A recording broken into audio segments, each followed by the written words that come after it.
All right, look, you've probably heard this 100 times. If you've been watching this channel, it's all I talk about. It's like Google Ads is changing. But here's the truth. It's been changing. And I think that that's the reality that a lot of people need to catch up to. We had automated bidding and people resisted that. We have AI that's generating headlines, generating descriptions, wanting to generate desperately videos and assets for you. We now have agentic tools in the platform. We're not putting anything back in a box here. And honestly, if you own a small business, this is really, really good for you. The days of needing a paid search agency to run your Google Ads, they're over. You can save that money. You can do this yourselves. And I know a lot of agencies don't want to tell you that.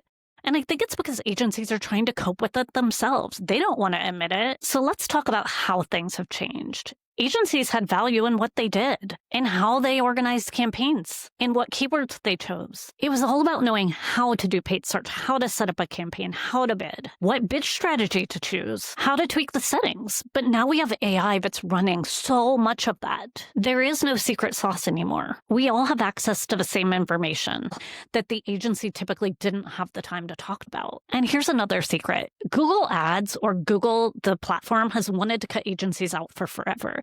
And what I think is so funny is everyone laughed because this year at Google Marketing Live, Google had a whole slide about how we are not cutting out agencies. Agencies are still important. And we all laughed because they've never said that before. And then you have Meta Ads, which I don't run Meta Ads, but Meta Ads said it directly. They said, we imagine a future where you simply give us your website and we do everything behind the scenes. And Google and Meta, they're best friends. We know it. They both want each other's budgets. So if we think in any sense of the way that Google doesn't want that too, we're just wrong. We're going down the wrong path. Google does not want an agency involved. And you might think Google doesn't want an agency involved because agencies typically have spoken on behalf of the client. We've helped clients save money. We've helped clients manage their ads in a way that's more cost efficient. We've helped them avoid settings and not do exactly what Google says. But it is not that meta. It's not that small. That's not it. It all comes down to the margins. Agencies make 10 to 15% on spend. Those are the typical fees that you see on the agency world. And Google can't continue to push CPCs and push the cost if agencies automatically take 10 to 15% of that spend. They want that money. So it's not that one-to-one, you're saving my client money, or you personally, agency, am trying to get the client to save money. It's not that one-to-one. It is a whole entire ecosystem of money that Google sees as going to them. That is where they can push the boundaries. When I started in this industry, we charged 25% of spend, and it has gone down and down and down. And as it's gone down and down and down, agencies have offered clients less because they simply can't afford to service an account the way they did at 25%. And look, my best friends are agencies, and I see them struggling every single day. I'm in agency forums. I talk to agency owners, and they're really, really hurting. They're trying to figure out how to sell themselves when the old playbook is completely obsolete. But here's the beauty. If you're a business owner and you're running your own ads, here's what you get to do that is so absolutely beautiful. That's funny. Google is calling me right now. See, right there. Google. You see it? You see it? I sent that to voicemail. So if you're a business owner, the beauty of this is you get to do your account, what a lot of agencies can't do because they don't have the margins, so you're running it yourself now. You can be really agile. You can adapt quickly. You can try things without having to ask for permission, which typically an agency is going to have to ask you for permission. You get to test those boundaries and that threshold all within your own account. You get to see live in the platform what works for you. No one's waiting on permission anymore, and it's not going to go back to old days where only experts could run ads. You're the expert now. You have that information. I give you that information. I coach clients with this information. And here's the thing. What does it mean for you practically? Because I can tell you, you got this, and you can think to yourself, I don't got this. I don't got this. I need a little bit of help. And I'm here to help you with that. So obviously in Google Ads, you don't just say, get me sales. It's not that simple. I think Google wants it to be that simple, but it's not that simple. You need to spell out exactly what counts. Is it a purchase? Is it a lead? Is it a form? What matters to you? Is it downloading a white paper? Is it watching a video? How much is that action to you?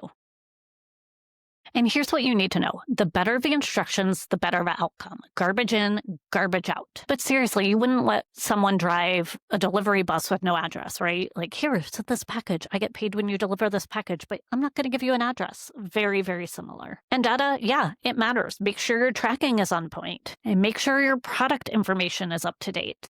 Make sure your lead list and the data that you're feeding Google is clean.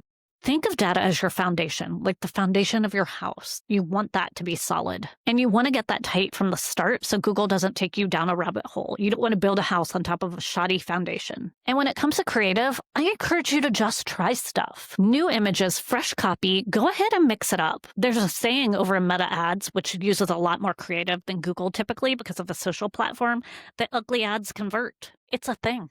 Don't be afraid to get hands-on, because the beauty is that the AI will sort it out. It'll show you what works and what doesn't very, very clearly. It'll all be in the data, and you'll have access to that. And the beauty is AI takes it further with less effort from you. I think that that's, again, another thing that agencies don't want to admit out loud, but it's so true. Now, this doesn't mean that you should just let it run willy-nilly without watching it. It is important that you log into your ads every once in a while. I would say every single day, sometimes multiple times a day at first, and check what's going on. Make sure the conversions aren't broken. Make sure the creative is running. Look and see if it even makes sense to you. You also want to set your limits, your budget, your campaigns, the keywords that you want to show up for.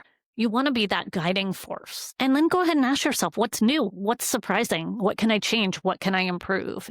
You're iterating. But AI lets you iterate faster. That's the beauty of it. And just remember, this isn't a one-hit update. This has been something that's been moving for a long time, several years now, and it's going to get better and better and better, and it's not going the other direction. It's not going to change. We're not going back in time. Google really wants you to give the website, and then it spits out everything else. That is where they want to go. Meta actually had the balls to admit it. It's true. So if you're sitting here thinking, maybe I should just wait, don't. Now is the time. I'm saying it. Others are saying it. Now is the time. All right. So now that I've told you now is the time, let's get into thinking about what's coming in the next year or two, because that is my job as a visionary, as someone who's been doing this as long as I have, is to look for the future.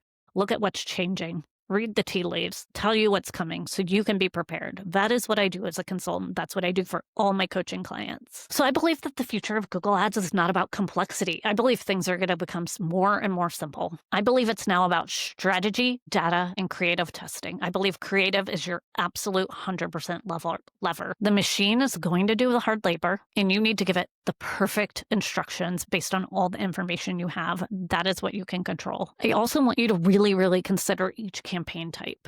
Performance Max, for example, that is a prospecting campaign. Yes, you're still going to have search campaigns. Those are still the bread and butter of Google Ads. Those are not gone as of yet. But Performance Max fills in a lot of those gaps and helps you grow. Performance Max runs across all of Google's inventory. And guess what? It's not perfect for everyone. And I think that that's the thing. And if it's not perfect for you, you don't have to use it. You're not being forced to use it. You can still use your basic search campaigns, the bread and butter campaigns that still work. But if you're in lead gen, I would say choose AI Max over Performance Max. AI Max was absolutely, without question, built for lead gen companies. It's very, very clear. It goes after those extra queries without that data feed. And your job, it's not button pushing. It's not just that constant optimization. It's the inputs that you give the system. The system is as good as what you give it. You also need to really understand your full funnel.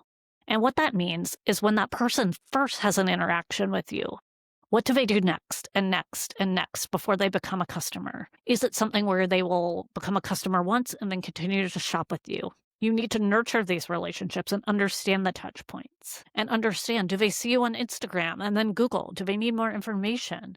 Do they visit your website 10 times before they convert? Do they buy one less expensive product and then come back for more and more and more? Do you have an ongoing model where it's a monthly fee and they get something every single month, like my factor meals that I get every single Sunday? But every Tuesday I go in and I have an interaction with that company on their app, and they can track that and decide, are they still going to show me ads? Are they going to show me ads for upgrades? Are they going to get me to do more add-ons into their meals? What do you know about your customer and how they interact with your brand? I also think your conversion values are king. Your new customer acquisition is king. When I became a new customer of Factor, I'm very valuable. I will continue to have that subscription for the next year or so. And if I pause, maybe they should send me more ads reminding me to unpause. Think about that for a little bit. It can be very expensive to acquire a new customer, but to keep them, it's much, much cheaper. You already know about me. You already know what meals that I've been purchasing. Why not show me those ads over and over again? Remind me why I purchased in the first place. Because my husband broke his foot and I needed the meals. Re-engage. You need to leverage your first-party data. They have my email. They have my name. They have my address. They have everything about me. That is first-party data. They can upload that into Google and they can tell Google, hey, here's what my current client portfolio looks like. They can upgrade that and put that into PMAX. And then PMAX can platform off of that and look for customers that fit the similar multidimensional humanness that I have. That is the beauty of the algorithm. That is something we could not do as humans. I couldn't look at a portfolio of 20,000 customers and say, okay, this is exactly what that customer looks like and how to get that person and what that trigger was for that person to start working. I couldn't do that manually. I'd be in spreadsheets all day. That is the beauty of AI. Now let's get into creative. Creative is getting better and better, and nobody wants to admit it. I think the next wave is that the platforms are coming for that creative budget. Last year and this year, I designed dance costumes using AI. I make all my thumbnails using AI. I upload a picture of myself and I tell them, I want you to give me this expression.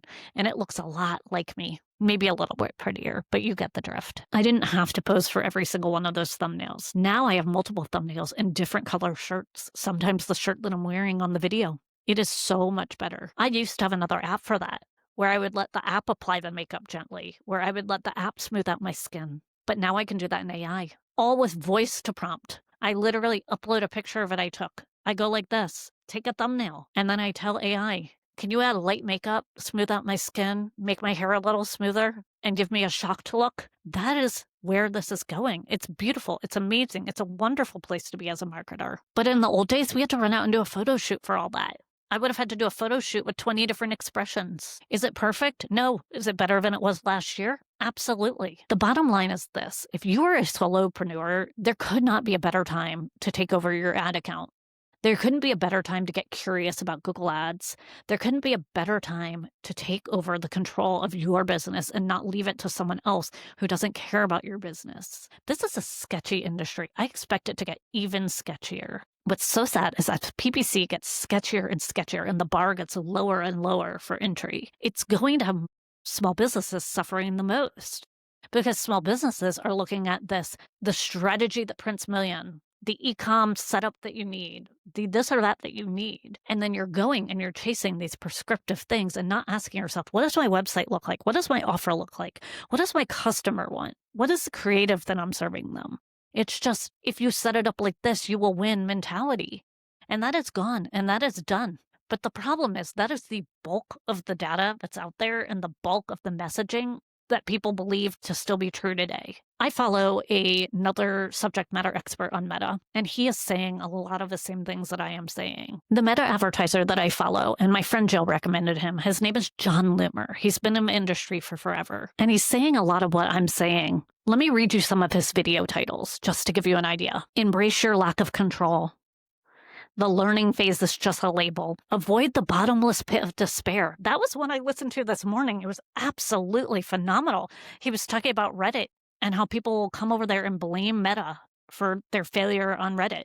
And they'll say, Facebook ads doesn't work because XYZ.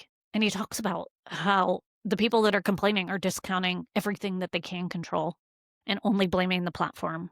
People do that in Google Ads too. I wish that I had a podcast that was just direct to him, but I'm also saying the same thing, and I'm saying the same thing in my way for your benefit, and I hope you're listening. But the reality is, when I look at the views on these videos, 97, 183, occasionally one will clear 200, I'm not sure people are listening, because I could go to, and I'm not going to name names, but I can go to other ones on here, and the title might be something like, what top Google Ads experts do that beginners don't? Stop burning your cash. And it has millions, 50 million views. I could tell you that in 2 seconds. Or here are the steps to rank #1 on Google. But ranking #1 doesn't matter. We all know that. You could pay to rank #1. That's just going to waste your money and be an expensive cost per click. The ranking doesn't matter. You want to show up for the right ad, the right place for the right ideal customer. So stop looking for hacks. That's not how this works. Anyways, let's wrap up because I have had an amazing, amazing rant.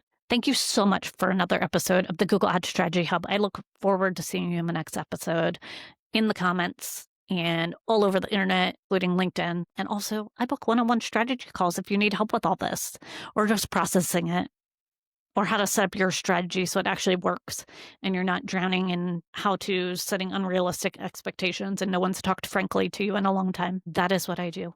Thank you, and happy optimization.